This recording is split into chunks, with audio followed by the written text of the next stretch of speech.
अल्लाह जिस पे रोजी तंग कर देता है उसकी रोजी को कोई कुशादा नहीं कर सकता। बड़ी माजरत के साथ मैं तावीज का मुखालिफ नहीं, फजर नहीं पढ़ते सोते पड़े रहते हैं, तंगी अल्लाह कर देता है रोजी में, और आप जाते किसके पास हो?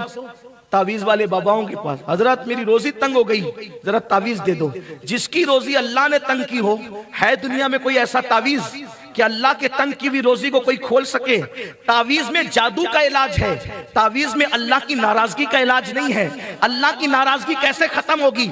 जब तेरी नमाज न पढ़ने पे अल्लाह ने नाराज होकर रोजी तंग की है, तब उसका इलाज क्या है? नमाज पढ़, नबी की आंखों को ठंडक दे, फिर अल्लाह तेरे घर में ठंडक अता करेगा। नबी की आंखों को ठंडा कर, नमाज का तोहफा भेज। आका फरमाते हैं जुइलत कुर्रतु ऐनी फिस्सलाह। अब आप कहेंगे ये फजर की क्या खास बात है?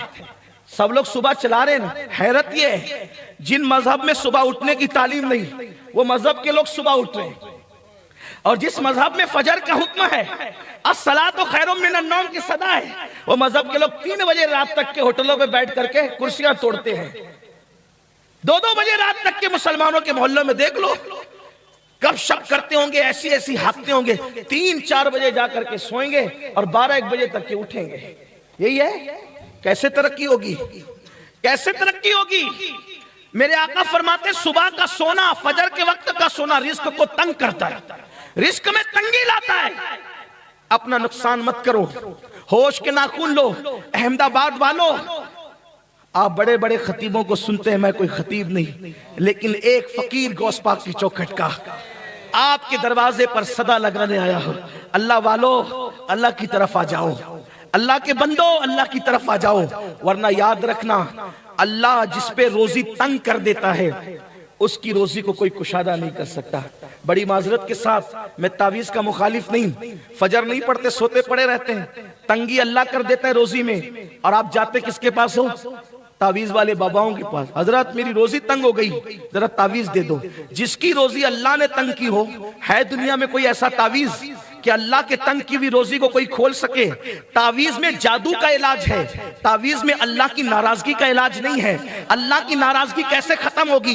जब तेरी नमाज न पढ़ने पे अल्लाह ने नाराज होकर रोजी तंग की है, तब उसका इलाज क्या है? नमाज पढ़, नबी की आंखों को ठंडक दे, फिर अल्लाह तेरे घर में ठंडक अता करेगा। नबी की आंखों को ठंडा कर, नमाज का तोहफा भेज। आका फरमाते हैं जुइलत कुर्रतु ऐनी फिस्सलाह, नमाज में मेरी आंखों की ठंडक है।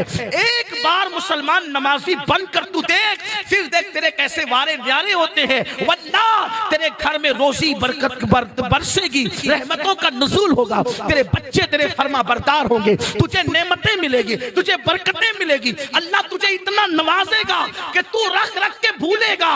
क्यों? इसलिए कि मेरे नबी ने फरमाया जब अजान होती है तो रूए जमीन की सारी दौलत समेट कर मस्जिद में लाई जाती है। जो मस्जिद में आते हैं अल्लाह उनको रोजी भी देता है, रोजी में बरकत भी देता है। जो मस्जिद में नहीं आते वो रज़्ज़ाक है, रोजी तो देता है मगर बरकत नहीं देता। जिसको अल्लाह बरकत नहीं देता उसका कुछ रह नहीं जाता, और जिसमें बरकत देता है थोड़े में बहुत होता है।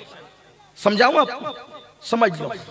देखो, अल्लाह जिससे नाराज होता है उसको बरकत, और जिससे राजी होता है उसको बरकत। यजीद मरा, 8 बेटे छोड़ के मरा। यजीद मरा, 8 बेटे छोड़ के मरा। अल्लाह नाराज, बरकत नहीं देना थी।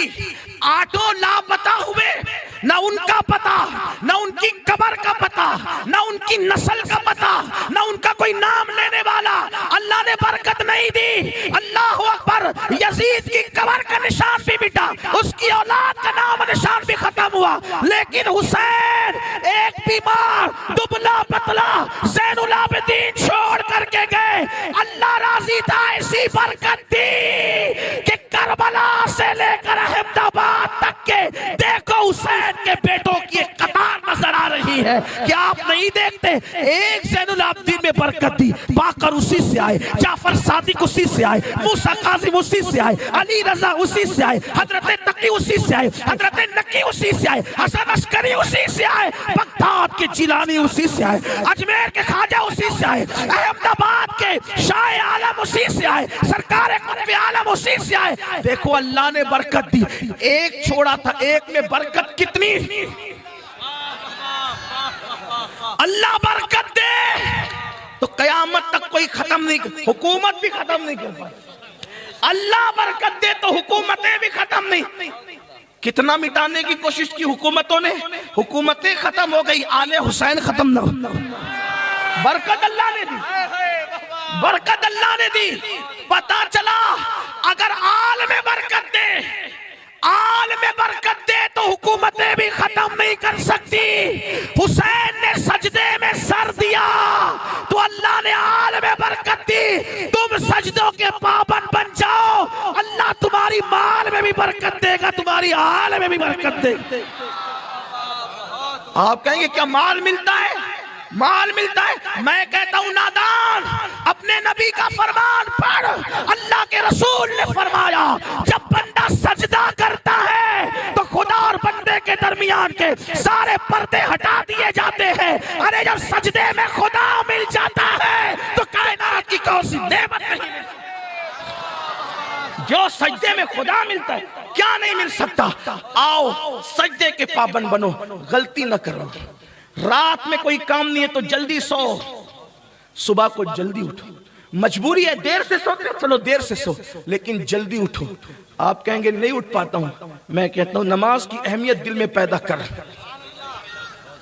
क्योंकि प्लेन पकड़ने के लिए आंख खुलती है ना आपकी, अगर किसी दिन फ्लाइट पकड़नी है तो आंख खुलती है ना। तो जब फ्लाइट के लिए करोड़ों फ्लाइट से बढ़कर है एक वक्त की नमाज, क्योंकि फ्लाइट छूटेगी तो कोई नुकसान नहीं आपका आखिरत का, लेकिन एक वक्त की नमाज छूट गई तो अल्लाह के रसूल फरमाते वो अल्लाह के जिम्मे करम से बाहर है। आका फरमाते वो मेरे जिम्मे से बाहर है। सुनियो नमाज के पाबंद बनो।